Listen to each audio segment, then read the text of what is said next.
तो होली है। चारों ओर सब रंगों में सराबोर है। होली है का शोर मचा रहे हैं। और दूसरी तरफ पुरी के मंदिर की रत्न वेदी आज थर-थर कांप रही है। क्या नीलमाधव कहीं गायब हो गए? या फिर स्वयं जगन्नाथ आज पाबंदियों को तोड़कर मर्द लोग की धूल में गुलाल उड़ाने निकल पड़े हैं।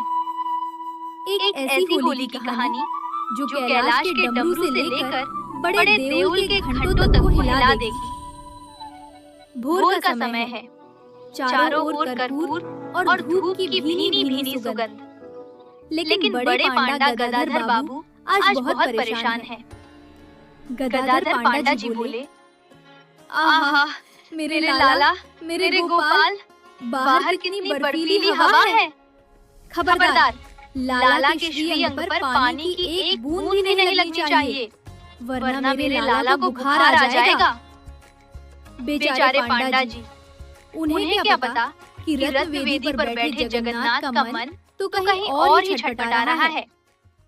उन्होंने तिरछी नजरों से बहन सुभद्रा को देखा और धीरे से आंख मारी। जगन्नाथ जी कहा, देखा बहन, इन पांडों ने हमें कैसे कैद कर रखा है। बाहर सब होली है चिल्ला रहे हैं और मैं यहाँ चंदन का टीका लगाकर पत्थर बना बैठा हूँ। क्या मेरा मन नहीं करता रंग खेलने का। जगन्नाथ जी ने चुपके से बड़े भाई बलराम को कोहनी मारी, जो अपनी गदा चमकाने में मग्न थे।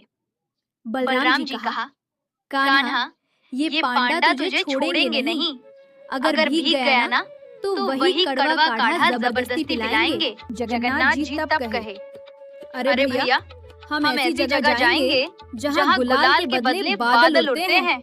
चलो कैलाश चलते हैं, महादेव को रंगेंगे। वहाँ किसी पांडा का डर नहीं होगा। कैलाश, जहाँ महादेव गहरे ध्यान में थे, पर भूलवश उन्होंने माता पार्वती के प्रिय बगीचे में भस्म झाड़ दी थी। माता पार्वती ने कहे, सुनिए, आज डोल पूर्णिमा है और आप ये राख लपेटकर पत्थर बने बैठे हैं। आज तो कम से कम रंग लगाइए। महादेव कहा, गौरी, शांत हो जाओ। मैं तो भीतर ही रंगों का दिव्य उत्सव देख रहा हूँ। तभी बादलों को चीरते हुए जगन्नाथ, बलराम और सुभद्रा प्रकट हुए। जगन्नाथ ने दबे पांव पीछे जाकर महादेव की जटाओं पर मुट्ठी भर सुर्ख लाल गुलाल डाल दिया। महादेव अचानक बोल उठे, कौन है, किसकी आयु पूरी हुई जो मेरे ध्यान में विघ्न डाला। सामने देखा तो गोल गोल आंखों वाले जगन्नाथ लोट-पोट हो रहे थे। जगन्नाथ जी कहे, महादेव, सिर्फ शमशान में रहने से काम नहीं चलेगा। आज होली है, थोड़े रंगीन हो जाइए। फिर जो हुआ वो देवताओं ने भी नहीं देखा था। बलराम ने महादेव के त्रिशूल में गुलाल की पोटली बांध दी। सुभद्रा ने माता दुर्गा को रंगों से सराबोर कर दिया। लेकिन असली खेल तब शुरू हुआ जब महादेव ने पलटवार किया। महादेव ने कहा, ठहरो दयामय, मेरे पास बाजार वाला रंग तो नहीं है, लेकिन एक स्पेशल सफेद गुलाल है। महादेव ने अपने झोले से मणिकर्णिका की पवित्र भस्म निकाली और जगन्नाथ के सांवले गालों पर मल दी। और फिर मानसरोवर के बर्फीले पानी की ऐसी पिचकारी छोड़ी कि तीनों भाई बहन तरबतर हो गए। तब ठाकुर जी ने कहे, अरे ये क्या भोलेनाथ, अब पांडा जी देखेंगे तो कहेंगे कि राख खाकर मुंह काला करके आया है। और ये ठंडा पानी अब तो पक्का काढ़ा पीना पड़ेगा। और इधर से बलराम जी कहे, और मेरा क्या, मैं तो पहले ही गोरा हूँ। अब तो ऐसा लग रहा हूँ जैसे किसी ने सफेद रसगुल्ले को पिसी हुई चीनी में लपेट दिया हो। अचानक पुरी के मंदिर के विशाल घंटे की आवाज गूंजी। जगन्नाथ जी बोले, सत्यानाश, गदाधर पांडा भोग लेकर आता ही होगा। भागो भाई भागो, अगर ये भस्म की खुशबू पकड़ी गई तो आफत आ जाएगी। एक दौड़ और तीनों भाई बहन कैलाश से सीधे रत्नवेदी पर। जैसे ही वे स्थिर हुए, मंदिर का भारी दरवाजा खुला। गदाधर पांडा कहा, ये क्या? लाला के गाल पर लाल रंग, और ये राख कहाँ से आई? शरीर बर्फ जैसा ठंडा क्यों है? वैद्यराज, जल्दी आइए। राज वैद्य आए। उन्होंने जगन्नाथ की नब्ज टटोली और मुस्कुरा दिए। राज वैद्य ने कहा, पांडा जी, चिंता मत कीजिए, लाला को कोई रोग नहीं है, बस इनके हृदय की धड़कन आज कुछ ज्यादा ही तेज है, जैसे अभी बहुत दूर से दौड़कर आए हों।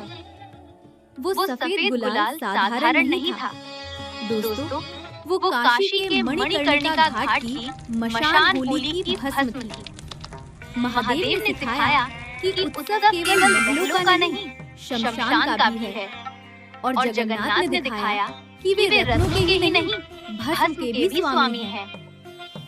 परंपरा ये है कि इस पावन समय पर स्वयं जगन्नाथ जी के प्रतिनिधि स्वरूप डोल गोविंद विग्रह को रत्नवेदी के अंधेरे से बाहर लाया जाता है। उन्हें बड़े ही लाड चाव से पालकी में झुलाते हुए डोल वेदी या डोल मंच पर ले जाया जाता है, ताकि वे अपनी ऊंची वेदी छोड़कर अपने भक्तों के और भी करीब आ सकें। लेकिन रंगों की ये उमंग और फागुन की ये तपिश कहीं हमारे प्रभु को थका न दे, इसीलिए लाला को विशेष शीतल भोग लगाया जाता है। ये भोग इसलिए ताकि हमारे लाला को होली की थकान ना हो, वे ठंडे रहें, शांत रहें और अपनी वही विश्व प्रसिद्ध मंद मंद मुस्कान बिखेरते रहें। एक तरफ नीलांचल का वैभव और दूसरी तरफ काशी का वैराग्य। डोल पूर्णिमा के दिन ये दोनों धाराएं एक हो जाती हैं। भक्त मानते हैं कि आज भी जगन्नाथ जी छिपकर हमारे साथ होली खेलते हैं। क्या आपको भी इस बार के गुलाल में उनका स्पर्श मिला? अगर हाँ, तो कमेंट में लिखिए जय जगन्नाथ और हर हर महादेव। इस चमत्कारी कहानी को शेयर करें और इस दिव्य दोस्ती का हिस्सा बने।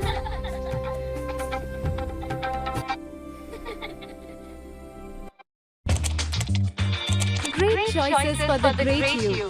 Open your free Demat account with Angel One. Investments in securities market are subject to market risks. Read all the related.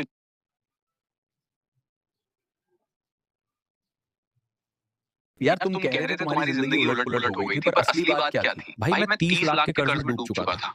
दिन भर पैसा जा रहा, रात को नींद जा रही, सब कुछ बिगड़ गया था। तो फिर कौन सा रास्ता दिखा, सब कैसे ठीक हुआ? रास्ता सीखो ऐप ने दिखाया।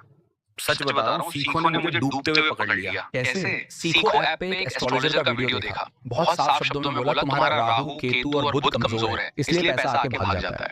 और सबसे बड़ी बात, सीखो ऐप हर बात प्रूफ के साथ समझाता है, कोई धोखा, कोई हवाई नहीं। मतलब सीखो ने डायरेक्ट बात बताया। बिल्कुल वहाँ पे जो रोज के उपाय बताए गए, मैं वही करने लगा और भाई 2 हफ्ते में फर्क दिखना शुरू हो गया। पिछले महीने मेरा पूरा लोन खत्म, जीरो, साफ। ये तो कमाल हो गया। सीखो ऐप कोई नॉर्मल ऐप नहीं, IIT वालों ने बनाई हुई इंडिया की नंबर 1 एजुकेशन ऐप है। यहाँ एस्ट्रोलॉजी, बिजनेस, शेयर मार्केट, सब कुछ 3-4 मिनट के प्रूफ वाले वीडियोस में सीखने को मिलता है। अगर तुम कर्ज में दबे हो तो सीखो ऐप पर कर्ज से मुक्ति वाला वीडियो देखना जिंदगी पलट सकती है। इंस्टॉल नाउ दबाओ और अभी सीखो ऐप डाउनलोड करो। इंस्टॉल नाउ पे क्लिक करो और अभी सीखो ऐप डाउनलोड करो।